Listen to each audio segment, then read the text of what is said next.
Voici l'étude de cas Comdata qui a été donnée à la mi-septembre 2020 dans le cadre de l'épreuve décalée du BTS NDRC et notamment de l'épreuve relations clients à distance et digitalisation. Donc il s'agit de l'étude de cas. Nous allons feuilleter donc l'ensemble des éléments constituant l'offre sur le site formaplace.eu. Donc vous avez évidemment l'étude de cas. Cette offre s'adresse aux formatrices et aux formateurs, hein, aux enseignants d'une manière générale. Et donc on y trouve effectivement les éléments relatifs au référentiel, la composition du cas, donc les différents éléments, les différents dossiers donc qui constituent l'étude de cas, et puis l'énoncé à proprement parler, qui se présente donc sur les trois premières pages, 15, 16 et 17, avec les questions de l'étude de cas qui a été donnée officiellement donc en septembre 2020. Vous trouvez également donc les annexes qui vont avec cet énoncé et qui permettent de traiter en 3 heures donc cette étude de cas qui est au coefficient 2 pour l'épreuve NDRC. Bien entendu, donc le corrigé comporte 9 pages. Ces 9 pages sont extrêmement détaillées et permettent donc aux formateurs de pouvoir identifier les parties sur lesquelles ils souhaitent insister davantage et pouvoir passer peut-être plus rapidement sur d'autres parties de la correction. Également accompagnant cette étude de cas, on va trouver 4 fiches qui sont ciblées sur les différentes questions. Par exemple, celle-ci, la fiche numéro 1 sur le logigramme appliqué à l'entonnoir de prospection, porte principalement, enfin en tout cas permet à l'enseignant formateur de préparer cette épreuve avant de devoir surveiller, de la préparer à l'aide d'un support de cours qui est extrêmement détaillé et qui reprend vraiment point à point les éléments du référentiel.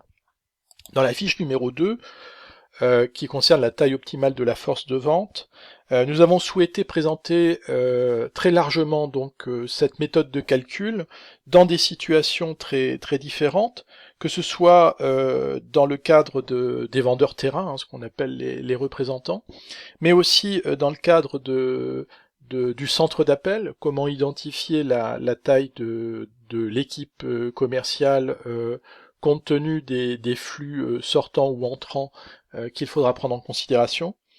Également la taille optimale des vendeurs en magasin et en back-office de site web. Donc on a véritablement une fiche qui couvre très largement ce domaine et qui est ciblée, ici en l'occurrence, sur la question 1-2.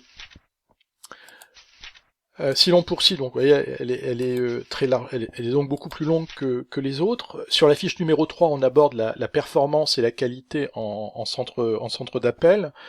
Comme vous le constatez, ça concerne la question 1.3 et 1.4. Donc évidemment, avec ces 4 fiches, du coup, on peut véritablement baliser tout un travail de révision avant de donner cette étude de cas à sa classe.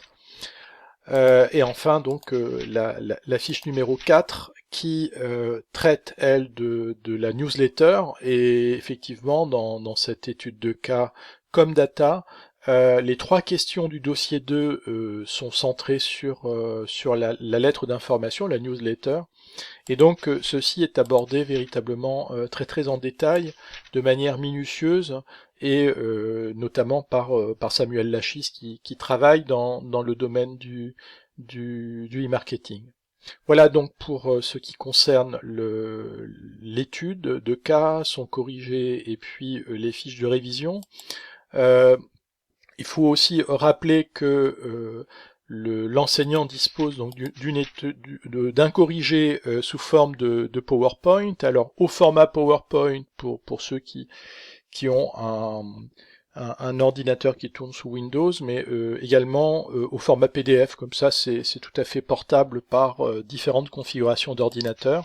On trouve un PowerPoint également très très détaillé qui a été conçu en l'occurrence par Alix Talandier qui travaille notamment dans le graphisme.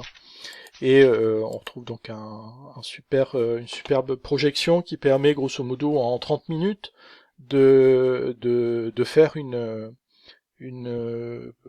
correction vidéo projetée qui intéressera sans doute vos élèves.